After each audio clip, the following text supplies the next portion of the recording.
This conference will now be recorded.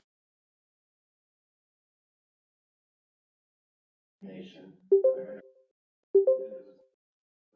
and justice for all. Good morning. This is the Mitchell County Board of Supervisors. We're at the Mitchell County Courthouse in Osage. Meeting is available by GoToMeeting also. We have an agenda in front of us. Are there any corrections needed to be made? Otherwise, I'll accept the motion for that. I'll move to make a motion to approve the agenda. Brian makes a motion. Is there a second? Second. Arto seconds. Any discussion? All in favor say aye. Aye. Opposed? Motion carries. Approved minutes of the July 18th, 2023 meeting and the claims. Any corrections needed? I'll accept the motion. Motion for the July 18th meeting claim. Henderson makes a motion. Is there a second? I'll second that. Mayor seconds. Any further discussion? Hearing none. Roll call, Todd. Aye. Jim. Aye. Sydney. Aye. Mike. Aye. Mark. County Attorney General discussion. I don't have anything specific today. The last week I spent some time researching, answering different questions that different people had, or I'm in the process of doing it. So I don't know that I have anything necessarily to bring up, unless somebody has some, questions about anything, and I'm happy to answer. I have one. Been hearing a lot about the pipeline, and Yes. people are asking me, you put a moratorium on windmills, why can't you put one on pipelines? Well, I know we talked about it. yeah, and, what I know, there was and this gets into jurisdictional stuff, and you get into questions of, and I won't ramble on, I promise, or I'll try not to. You get into questions of jurisdiction, like is this court's, so this court gives a decision, what is it binding on, right? Like Iowa Supreme Court case is binding on all the state of Iowa, as is an Iowa Court of Appeals case if the Supreme Court doesn't change it. A district court case, like the state district court case, well, it's binding. I don't know. It's binding on the case, but I don't know that's really binding on anything else. Federal, then you get into federal jurisdiction where you get into federal courts, okay, and none of this stuff's easy to answer because it all depends on all kinds of different facts. And then the question always becomes, okay, if this federal district court issued this opinion, how broad is it? What does it affect? And so the federal district court for the Southern District of Iowa, within the last 2-3 weeks, issued that opinion. Yeah, I just got to make sure, because I've reviewed so many of those cases lately. I got to make sure I'm speaking right. I'm pretty sure I am. Okay. Federal District Court in Southern Iowa. I think I'll have to look back. Anyway, there's a Federal District Court in Southern Iowa that said, can't pass a moratorium. It was Shelby County, I think. Is that what Southern? Yeah, okay. That said, can't pass a moratorium on pipelines because, and the reasoning was,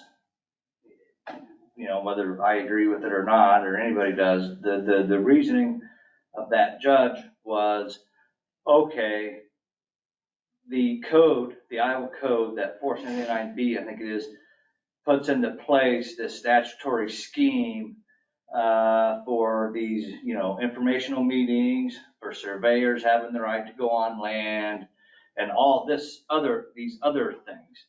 The reasoning was, as I recall, I have to review it again to make sure, but as I recall, I've read it, the judge indicated that, okay, in that code scheme, it does not say that the county cannot, for example, pass a moratorium, but it's implied. It's implied because of the existence and the structure of the entire scheme, that the way the whole statute is worded is such that, they're really trying to tell the county to butt out. That must be what they're trying to do. You know, I mean, she kind of said that was implied. You see that once in a while, you know, if some, you know, you gotta be careful when you start saying things are implied, so things are implied, but that was one of the bases of what she said. So the question I get would become, so like, is that federal court decision binding on North Iowa? Because we got a North Iowa District Court. I think the answer probably is no, it's not directly binding. Like up here, the question then becomes, if Mitchell County or any other county up here were to pass a moratorium, what's a court gonna do? And the answer I could give you is, I don't know what a court's gonna do. I know what that court did. So I'm not saying that I mean, I'm just an attorney, I'm not a judge. So I'm not saying you can't do it. I'm just saying, well, that's what that federal court down there said. The whole thing, like I said, there's 3 different tracks, cases, appeal thing going on around the state. That one said it's unconstitutional, another said it's okay. It's just, it's an utter mess. Now I'm just looking to see if the sheriff's here. I have spent some time with the sheriff and talking with a fellow at the Attorney General's office that deals with these a lot, pipelines from the Office of the Consumer Advocate. I guess they're really tasked with dealing with a lot of these issues from landowners' perspective. I talked to him, I talked to the sheriff, and I think we've kind of developed a plan on maybe how to handle this. Now the sheriff's his own office, and I'm not going to tell him what to do any more than he's going to tell me what to do, but I do think it's probably a good idea that we be on the same page, you know, you know what I mean? So you don't have,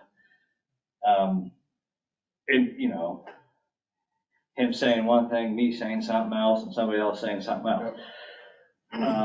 So I think maybe a plan is, and I'll wrap this up in just a minute, is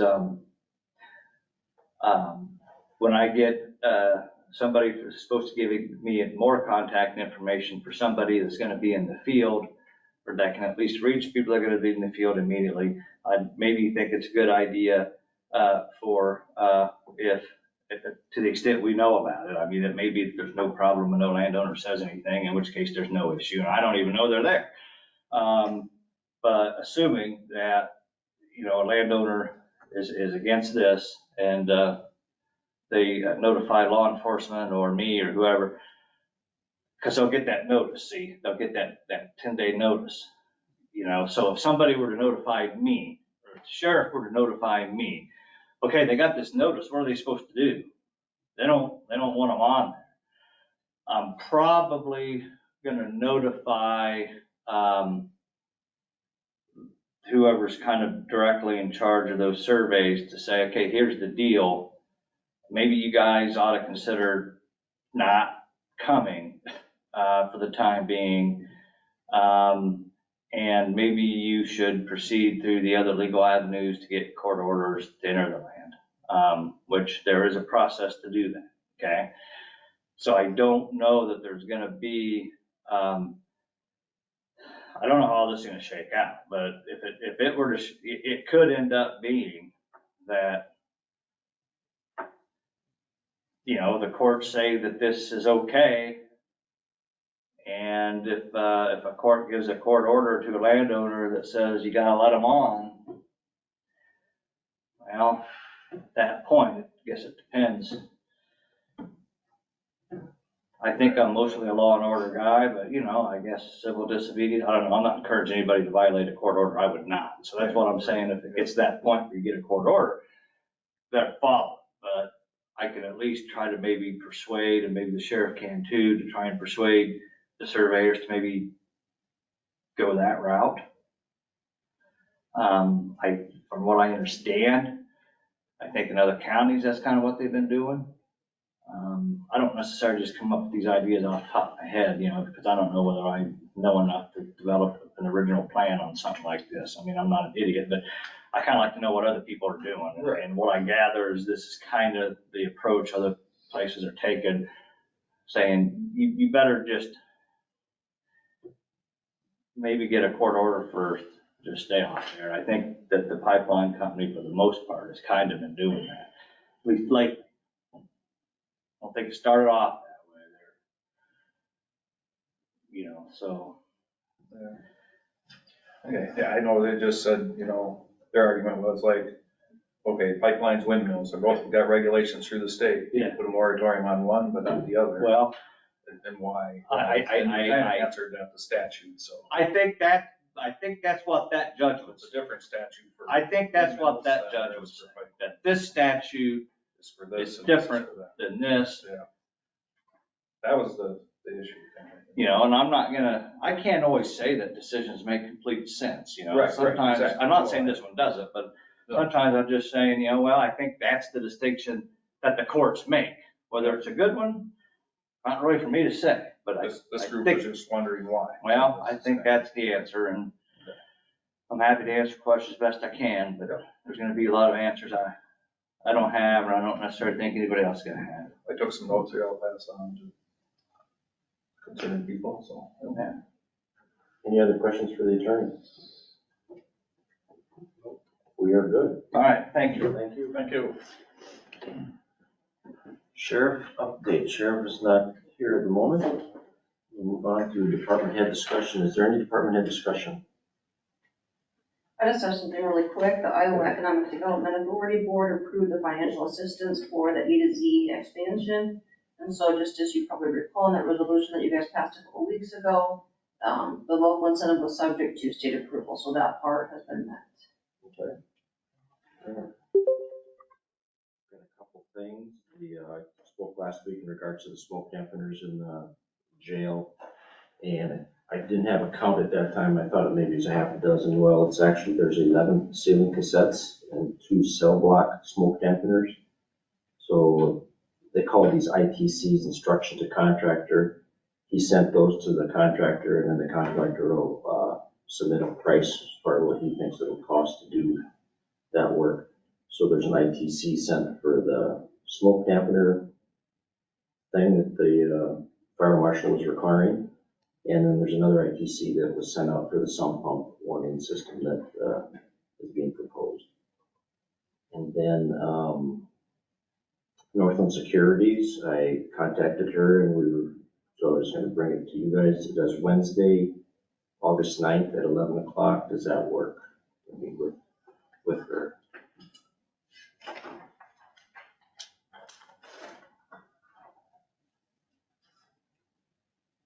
What time? 11 o'clock?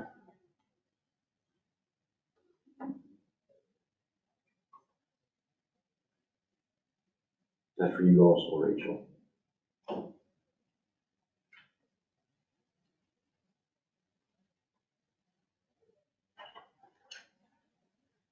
It works for me. Works for you? Yeah, I think so. Mark? So far. Okay. Todd? Yeah, And you, okay, so okay, I'll get a hold of her and just say that that's a go, and we'll figure on that. And then the timeline that Landscape Partners put together has been updated. She included one more item, so the zoning commission needs to be called together in order to review the plan development agreement so that to see if it conforms with the county's overall general plan. So that's all there is to that. That's all I had.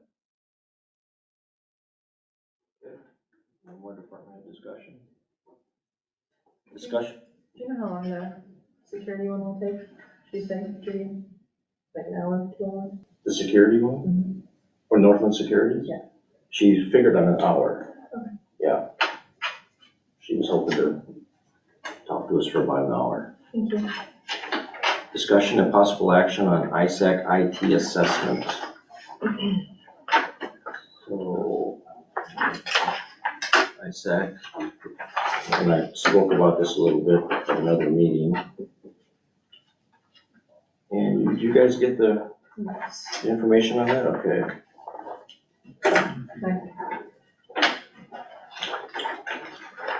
So on the second page, it has scope of work. It kind of describes what they do. And they pretty much analyze our entire system regarding the server and individual departments, how they analyze the whole technology side of Mitchell County, even the budget side of it. And then they meet with the board of supervisors, department representatives. They have, it's going to be a 2-day visit. And then meet as a group to review the team's impressions and have recommendations. They will also generate a report, and then they make that available to the county after the visit.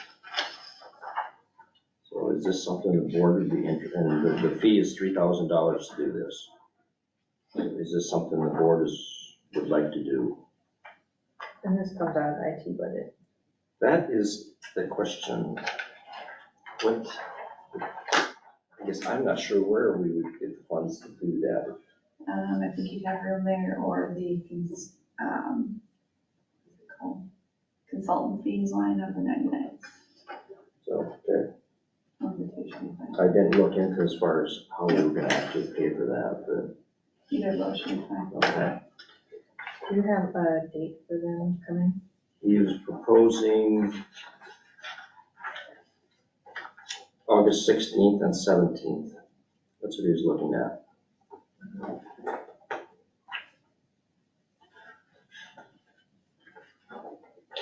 Well, I think it might be a good idea. Did you mention, is the supervisors involved? Yeah, we're a department and they get involved with all of the departments. And so they sit down with us. So it says,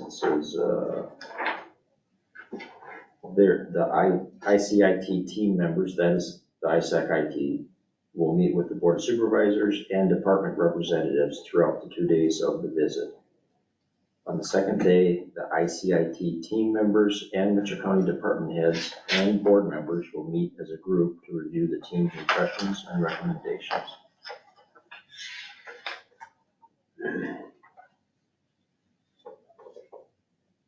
Any other thoughts on it? Yeah, I'm okay with it. I guess, I'm guessing I can probably be here. I'm just wondering if, as a board, do we have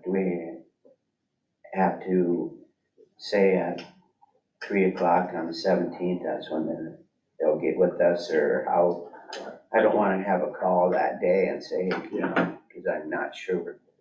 Not that I can't, but I'll touch base with him and see if how that works exactly, yeah. you see what I'm saying? I just, Yeah, we don't want to be hanging around all day waiting for the time that, correct, yeah, one day or the other. Yeah.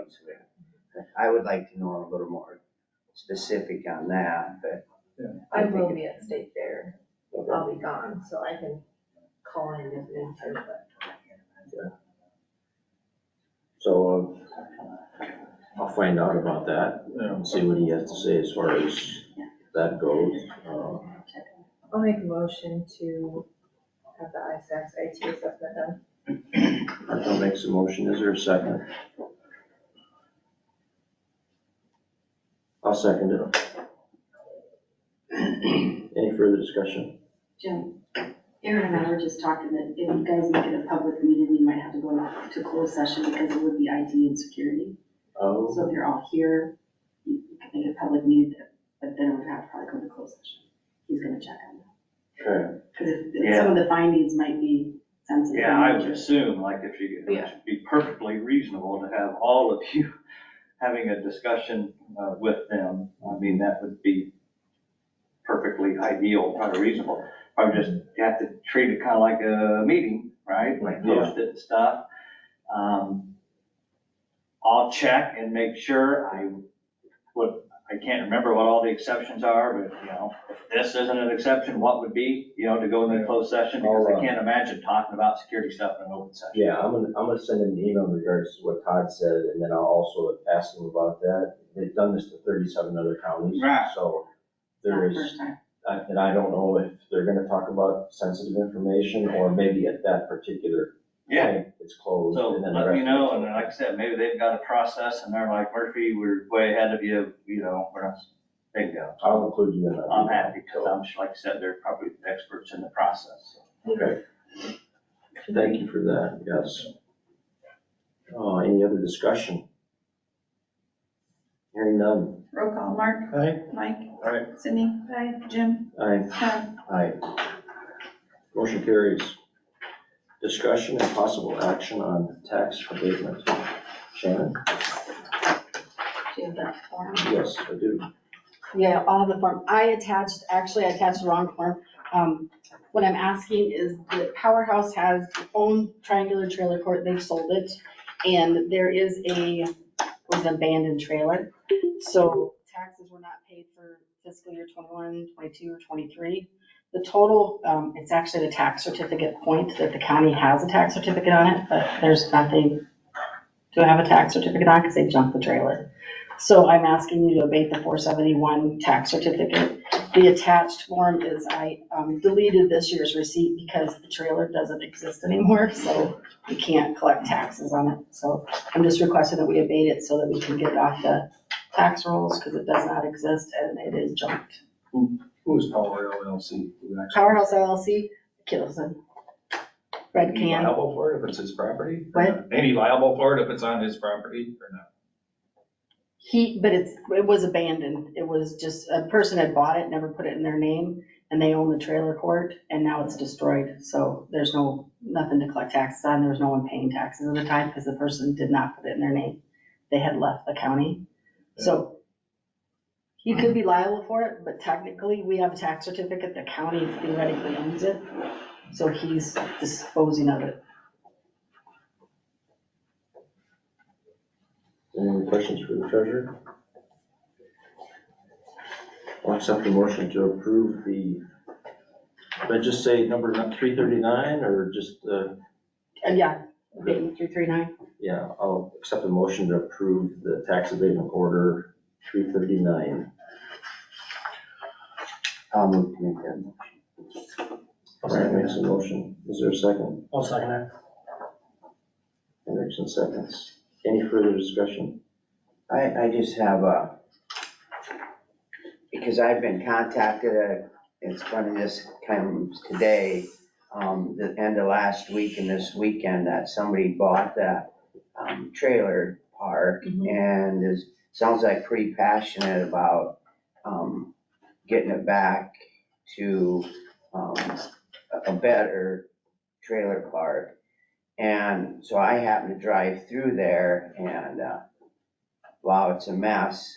But I guess my question is, so they were junking those trailers, and I'm just wondering,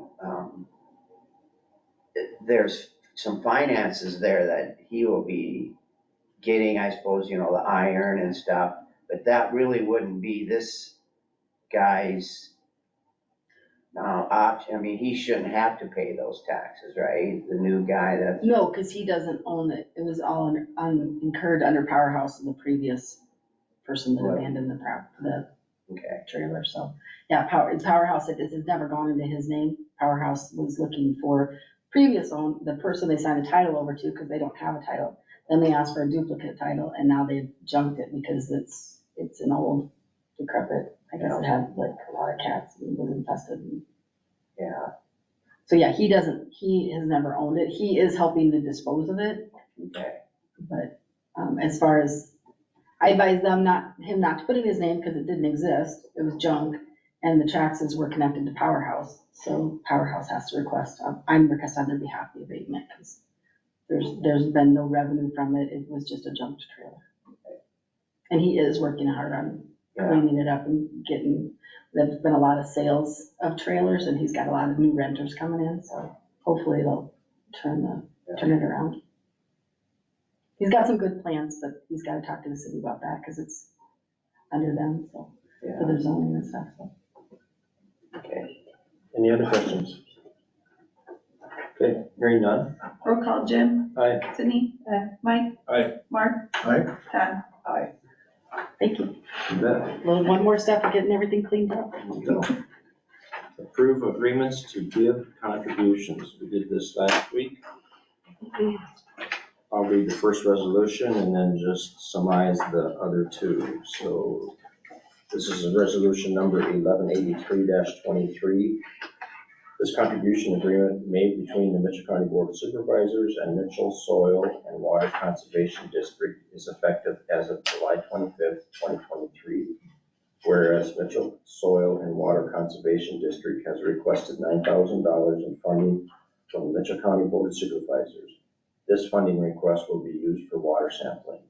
Now therefore be it resolved, the Mitchell County Board of Supervisors will contribute $9,000 to Mitchell Soil and Water Conservation District. The foregoing resolution was adopted by the Board of Supervisors in Mitchell County, Iowa on July 25th, 2023, and the vote was as follows. That's that resolution. Resolution number 1184-23 is for the Osage Senior Citizen Center. They requested $2,500 in funding, and it will be used to support preparing meals at the center, and those that qualify for home delivered meals, snow removal, janitorial costs, and the cost for a financial person to pay bills and file taxes. Resolution number 1185-23 is a request from the St. Ansgar Senior Saints. They've requested $1,500, and the request will be used to help with utilities, freezer cooling issues, and reusable meals on wheels containers. And we received funding request letters from all three of those. These are not automatic renewals. They requested that. So I will accept a motion to approve resolutions 1183-23, 1184-23, and 1185-23. Are these all the same amounts that were last year? I would have looked that up, Mike. I think, weren't they? The 9,000 is yes, the senior citizens, I remember that is the same, and then the St. Ansgar one, I don't remember. Okay. Or, let me look at her letter. I think her letter said, yes, her letter did say that was the same. But from what I remember, I just wondered. In the past years, we've received $1,500 from Mitchell County. So they are the same also. So I'll make a motion to approve the agreement to give contributions. Mayor has made a motion. Is there a second? Second. Marco seconds. Any further discussion? Hearing none? Roll call, Todd. Aye. Mark. Aye. Mike. Aye. Sydney. Aye. Motion carries. Items of note, meetings attended. I did not have any. No meetings. Oh, I was invited to Northern Country Co-op's open house. Secretary of Agriculture was there and spoke. And lunch stuff afterwards, so all I had to go to was asked. At a county social service HR meeting, we finally got the full staff and all the people. And I had another fair board work night, put pens together. The front gate new sign is up. We had to do some repairs on the horse arena.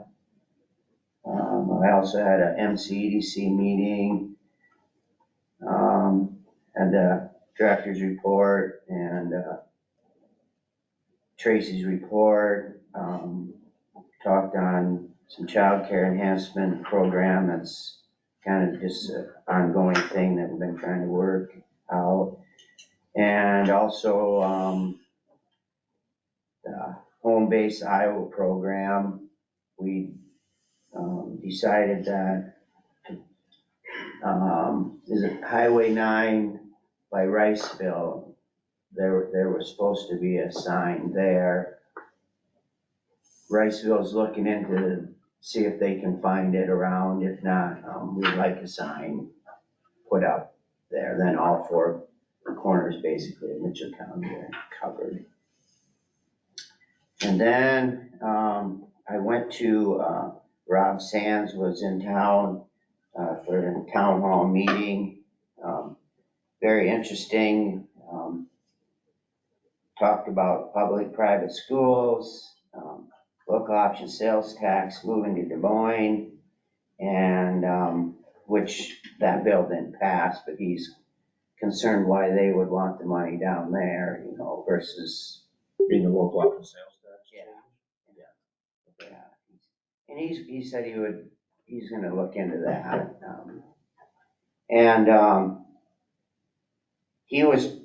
He was kind of upset. I brought up about that rollback percentage, you know, that the state made a mistake on, and why we weren't given a little time to pay that back. And he says,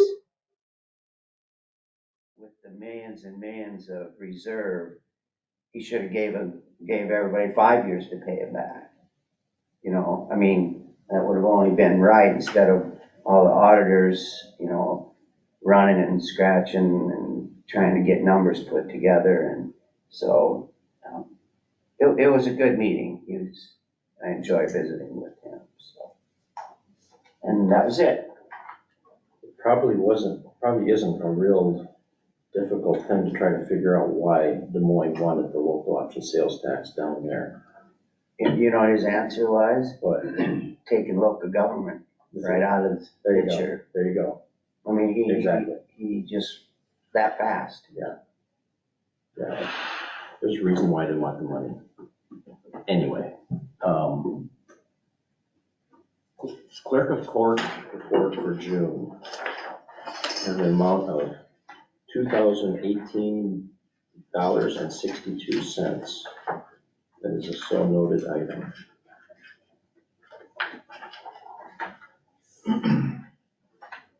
Public comments. No room full of people. Okay, I think we're done. Meeting is adjourned.